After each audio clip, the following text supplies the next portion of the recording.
ఓం శ్రీ గురుభ్యో నమ. ఓం సద్గురు అంతర్ముఖానంద పరంబ్రహ్మణే నమ. కనెక్టింగ్ ఫ్లైట్తో మనం ఫస్ట్ ఇక హైదరాబాద్ నుంచి బయలుదేరి దుబాయ్లో దిగామని చెప్పాను కదా. దుబాయ్ గురించి కూడా ఒకసారి చెప్పుకుందాం. దుబాయ్లో చాలా స్ట్రిక్ట్గా ఉన్నారు కాబట్టి దిగాక మనకేం ప్రాబ్లం లేదు, అసలు ఒక్కళ్ళమైనా వెళ్ళిపోవచ్చు అన్నమాట. అక్కడ దిగ్గానే మనకు కనెక్టింగ్ ఫ్లైట్ అని అడుగుతున్నారు. కనెక్టింగ్ ఫ్లైట్ అంటే వాళ్ళే తీసుకెళ్తున్నారు కాబట్టి టెర్మినల్ ఏ టెర్మినల్ ఆగినా సెకండ్ 1, 2, 3 అని ఏబిసి అని 3 టెర్మినల్ ఉన్నాయి, కానీ అక్కడికి వాళ్ళే వెళ్ళిపోవాలి చోటకని చెప్తున్నారు కాబట్టి వెళ్ళిపోయామన్నమాట. ట్రైన్ ఎక్కాము, తర్వాత మెట్రో ఎక్కాము, తర్వాత లిఫ్ట్లో వెళ్ళిపోతే వచ్చేసింది అనమాట. అసలు దుబాయ్ గురించి కూడా చెప్పుకున్నాం. అంటే అసలు దుబాయ్ ఇది అసలు చూస్తేకి టైం సరిపోదు అన్నమాట, అంత పెద్దగా ఉంది. అంతర్జాతీయ విమానాశ్రయం అనేది ప్రపంచంలో అత్యంత రద్దీగా ఉండే విమానాశ్రయంలో ఒకటి అంటే ఇది 6 ఖండాల్లోని 240కి పైగా నగరాలు కలుపుతుందన్నమాట అంటే ఈ 6 ఖండాల్లోని 240కి పైగా నగరాలన్నింటినీ కలుపుతుందంట ఇది దుబాయ్ నగరం అన్నమాట. ఇక్కడ చాలా మంచి సదుపాయాలు, అక్కడ షాపింగ్లు అయితే చాలా కనిపిస్తుంది. మాకు టైం లేదు కదా, అసలు మేము చూడలేదు. ఫ్రీ షాపింగ్ మరియు 3 ప్రధాన టెర్మినల్తో ఉంటుందని చెప్పాను కదా, ఏబిసి అని. ఇది ఎమిరేట్స్కి మరియు ఫ్లై దుబాయ్ అంటే ఎమిరేట్స్ దుబాయ్ ఎక్కువ అన్నమాట. దుబాయ్ అనమాట సంస్థలకు ఒక ప్రధానంగా ఒక స్థావరంగా అనమాట ఎయిర్పోర్ట్. ఈ టెర్మినల్స్ అంటే టెర్మినల్ 1 ఏబిసి అని చెప్పాను కదా, 1 టెర్మినల్ అని. అంతర్జాతీయ విమానాలకు ప్రధానమైనది టెర్మినల్ 1 అన్నమాట, అంతర్జాతీయ విమానాలన్నిటికీ. టెర్మినల్ 2 ఏమో ఫ్లై దుబాయ్ మరియు చార్టర్డ్ విమానాల కోసం అన్నమాట. టెర్మినల్ 3 ఏమో ఎమిరేట్స్ మరియు క్వాంటాస్ కోసం ప్రత్యేకించి ఇలా ప్రపంచంలోనే అతిపెద్ద టెర్మినల్స్ అంటే ఇవి. అట్లా సదుపాయాలు ఏంటంటే విశాలమైన లాంజ్ల కింద ఉన్నది, ఒక రెస్టారెంట్లు కూడా చాలా చాలా గొప్పగా అక్కడంతా కనిపిస్తున్నాయి, కానీ మేము అంతా వెళ్ళలేదు. రెస్టారెంట్లు, షాపింగ్లు అన్నీ ఉన్నాయన్నమాట. రవాణా మెట్రో కూడా ఉందని చెప్పాను కదా, మెట్రో ఉంది అక్కడ. అక్కడ సంవత్సరానికి 100 మిలియన్ల పైగా ప్రయాణికులను నిర్వహించే సామర్థ్యం ఉన్న గొప్పదంట ఇది. టైం ఉంటే షాపింగ్లు చేయడానికి అక్కడ ఇంట్రెస్ట్గా ఉన్న వాళ్ళకి రోజంతా చూడొచ్చు అన్నమాట. అంత బాగుంది అక్కడ, అంత షాపింగ్ లేని మేము ఏం చూడలేదు. టైం లేదు మాకు, గంట టైం ఉంది, బాగా వెళ్ళిపోయాం అంతే. ఆ దుబాయ్ ఊరు గురించి కూడా చెప్పుకున్నాం. దుబాయ్ అనేది యునైటెడ్ అరబ్ ఎమిరేట్స్ అని దానికి ప్రసిద్ధి అని చెప్పుకున్నాం కదా. ఎమిరేట్స్ అంతా అక్కడ ప్రసిద్ధి అన్నమాట. అతిపెద్ద మరియు ఆధునిక నగరం అన్నమాట ఇక్కడ.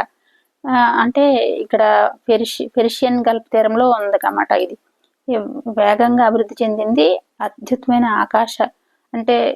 ఆకాశ హర్మ్యాలు, ఒక విలాసవంతమైన షాపింగ్ మాల్స్, పర్యాటక ఆకర్షణలకు ప్రపంచంగా ప్రసిద్ధి చెందిందంట ఇక్కడ సురక్షితంగా బహుళ సంస్కృతుల సమ్మేళనంగా కలిగిన గ్లోబల్ సిటీ అంటారన్నమాట. ఇక్కడ ముఖ్య విషయాలు ఏంటంటే చిన్న మత్స్యకార గ్రామం నుండి నేడు ఇక్కడ ఆర్థిక వ్యవస్థ పర్యాటకంగా కూడా చాలా ఎదిగిందన్నమాట. చిన్న మత్స్యకార గ్రామం నుండి నేడు ప్రధాన వ్యాపార మరియు పర్యాటక కేంద్రంగా అంటే గ్లోబల్ హబ్గా ఎదిగిందన్నమాట. పర్యాటకంగాను, వాణిజ్యంగాను, ఫైనాన్సింగ్ పరంగా కూడా ప్రధానంగా ఆదాయ వనరులు చేర్చుకుని అంత గొప్పగా ఎదిగిందన్నమాట. ప్రధాన ఆకర్షణలుగా అక్కడ ఏంటంటే ఎత్తైన భవనాలు అంటే బుర్జ్ ఖలీఫా అని, మానవ నిర్మిత దీవి ఫామ్ జుమేరా అని, దుబాయ్ మాల్ అని మరియు డెస్టర్ సఫారీ అని ఇక్కడ ప్రధానంగా ఆకర్షణలంట.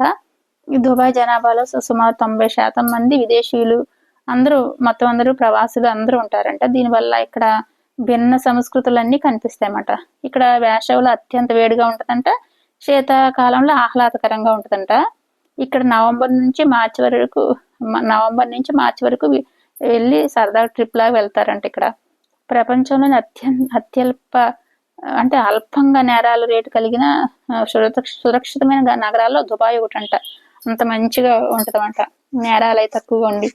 ఇక్కడ ఆసక్తిగా చెప్పుకునేది ఏంటంటే దుబాయ్లో పోలీసులు సూపర్ కార్లను ఉపయోగిస్తారంట. అంటే ఫెరారీ అని, లంబోర్గిని అంటే సూపర్ కార్లను ఉపయోగిస్తారంట. నగరంలో చాలా చోట్ల బంగారాన్ని విక్రయించే వెండింగ్ మిషన్లు కూడా ఉన్నాయంట. బంగారం బాగా ఉంటుంది అన్నమాట అక్కడ. ప్రపంచంలోనే ఏకైక 7 స్టార్ హోటల్లో ఎక్కడ బుర్జ్ ఆల్ అరబ్ అని ఇక్కడ ఉందంట. అక్కడ 7 స్టార్ హోటల్ అంట. ప్రపంచంలోనే ఏకైక 7 స్టార్ హోటల్ అంటే ఇక్కడ. దుబాయ్ సాంప్రదాయంగా అరేబీ సంస్కృతిని ఆధునికంగా సాంకేతికంగా కూడా ఒక అద్భుతమైన నగరంగా ఉందన్నమాట. ఇక్కడ ప్రపంచంలోని ఎత్తైన భవనం ఉందని చెప్పుకున్నాం కదా, బుర్జ్ ఖలీఫా అని. అది ఖర్జూర వృక్ష ఆకారంలో ఉంటదంట. అక్కడ మానవ నిర్మిత ఐలాండ్ పామ్ జుమేరా అని కూడా ఉందని చెప్పుకున్నాం కదా ఇక్కడ. అక్కడ జీవన శైలి అంతా కూడా అత్యంత విలాసమైన హోటళ్ళు అంట, బీచ్ క్లబ్లు, ప్రపంచ స్థాయి షాపింగ్ మాల్స్ కు నిలయంగా ఉందన్నమాట అక్కడ. ఇది ఒక ఎడారి ప్రాంతంలో ఉన్నప్పటికీ కూడా డిసాలినేషన్ ప్లాంట్ల ద్వారా నీటిని శుద్ధి చేస్తూ అత్యాధునికంగా మౌలిక సదుపాయాలతో ఈ నగరం అభివృద్ధి చెందిందంట. చాలా గ్రేట్ కదా.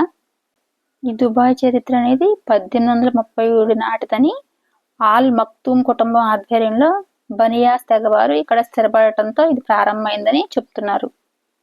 అట్లా టైం పాస్ కోసం ఆ దుబాయ్ గురించి కూడా చూసుకుని తర్వాత ప్రయాణం సాగుతూ ఉందన్నమాట. ఇంక దగ్గరికి వచ్చేస్తున్నాం. అమెరికాలోని కాలిఫోర్నియా రాష్ట్రంలో ఉన్న అత్యంత అందమైన దగ్గరలో సాంస్కృతిక నగరాలు శాన్ ఫ్రాన్సిస్కో అనుకున్నాం కదా, అక్కడికి వెళ్తున్నాం. పసిఫిక్ మహాసముద్ర తీరంలో ఒక ద్వీపకల్పంగా ఉందనుకున్నాం కదా. ఈ కాలిఫోర్నియాకి ఉత్తర భాగంలో పసిఫిక్ సముద్రం ఉండి మరియు శాన్ ఫ్రాన్సిస్కో బే అని ఉందనుకున్నాం కదా. ఈ కాలిఫోర్నియాకి పశ్చిమ తీరంలో అతిపెద్ద నగరంగా ఇక్కడ చెప్తున్నారు శాన్ ఫ్రాన్సిస్కో అంటే. ఇక్కడ సముద్రం ఒడ్డున పసిఫిక్ సముద్రం ఒడ్డున ఉంది కాబట్టి ఇక్కడ భూకంపాలు కూడా ఎక్కువ వస్తాయని చెప్తున్నారు. అలాగే 1906లో భూకంపం అగ్ని ప్రమాదం కారణంగా నాశనమైన తర్వాత దీన్ని పునరుద్ధరించారంట. 9 సంవత్సరాల తర్వాత పనామా పసిఫిక్ అంతర్జాతీయ ప్రదర్శనకు అప్పుడు రెడీ అయ్యిందంట. అంటే 2వ ప్రపంచ యుద్ధంలో పసిఫిక్ యుద్ధ రంగానికి వెళ్లే నావిక దళ సిబ్బంది ఇక్కడ ప్రధాన ఓడరేవుగా ఉండేదని. ఇప్పుడైతే శాన్ ఫ్రాన్సిస్కో ఏరియాని యునైటెడ్ స్టేట్స్ మరియు ప్రపంచంలో అత్యంత ఆర్థికంగా పెరిగిన పెద్ద పట్టణ ప్రాంతాల్లో ఒకటిగా చెప్తున్నారన్నమాట. ఇక్కడ ప్రముఖమైన విశ్వవిద్యాలయాలు ఉన్నాయని, హైటెక్ అని, ఆరోగ్య సంరక్షణ అన్ని బాగుంటాయని, ఆర్థికంగా రియల్ ఎస్టేట్లని చాలా బాగుంటాయని చెప్తున్నారు. ఇక్కడ నిటారుగా ఉండే కొండలు అట్లా పరిసర ప్రాంతాల్లో కూడా చాలా బాగుంటుందంట. అయితే అక్కడ అంతా అసలు అమెరికా అంటే నేను ఇక్కడైతే చూసాను ఇక్కడ ప్రకృతి పరంగా చక్కగా పచ్చగా ఎక్కడ చూసినా ఎంతో బాగుందన్నమాట. ఈ శాన్ ఫ్రాన్సిస్కో అంతర్జాతీయ విమానాశ్రయం కూడా ప్రపంచంలోనే అత్యంత రద్దీగా ఉండే విమానాశ్రయాలు ఒకటిగా అని చెప్తున్నారు. ఇంకా శాన్ ఫ్రాన్సిస్కో వచ్చేసాము. అక్కడి నుంచి మనం వాతావరణం అంతా చూసుకుంటూ వెళ్దాం. ఇంకా శాన్ ఫ్రాన్సిస్కో వచ్చేసింది. దిగిపోతూ వాళ్ళతో సరదాగా వాళ్ళు ఎంతో క్లోజ్గా చక్కగా మాట్లాడతారు కదా, వాళ్ళతో ఫోటో దిగాను. తర్వాత నల్లవాళ్ళ అమ్మాయి చూడండి జుట్టుని అడిగాను ఏంటని. రోజు చేసుకుంటారండి, జడ వేసుకుంటారా అని అడిగాను. రోజు దువ్వుకుని అంత కష్టపడి వేసుకుంటారంటే ఒక జడ కాదు కదా, పాయలుగా ఇప్పి నేను ఇంటర్వ్యూలో ఆవిడని అడిగాను అనమాట. అడిగితే చెప్పింది. ఇంక దిగిపోయామన్నమాట. అయిపోయాక అది వచ్చేసి మా వారు ఫోన్ చేస్తున్నారు, మేము వచ్చేసాం, దిగాము. మమ్మల్ని పికప్ చేసుకోవాలి కదా, మనకు తెలియదు కదా. వాళ్ళు బ్యాగులే రెడీ చేసుకుంటున్నాము, వాళ్ళు వచ్చేసారు. మేము ఇదిగో అంతా అక్కడ శాన్ ఫ్రాన్సిస్కో చూడండి, అక్కడంతా అదిగో మనమే తీసుకుని వెళ్ళాలి కదా, బ్యాగులో తీసుకుని ఒకసారి అంతా చుట్టుపక్కల అంతా ఇలా తిరిగి చూసేసి దొడికి వాళ్ళు వచ్చేసారు. వెళ్ళిపోయామన్నమాట. ఇంకా మేము ఫ్లైట్లో మటుకి వీళ్ళందరూ ఎంత మర్యాదగానో, ఎవరికైనా అంతే చక్కగా నిమిషానికి ఏదో ఒకటి డ్రింక్స్ ఇవ్వటము, ఏదో ఒకటి కూల్ డ్రింక్స్ ఇవ్వటం అని, ఏది కావాలంటాం, వేడి వాటర్ కావాలంటే ఇచ్చారు. అంతా చాలా చక్కగా చూసారు వాళ్ళందరూ. అందరితో అలాగే మంచిగా ఉంటారు కదా. అయిపోయింది. ఓం శ్రీ గురుభ్యో నమః. సర్వం శ్రీకృష్ణ అర్పణమస్తు.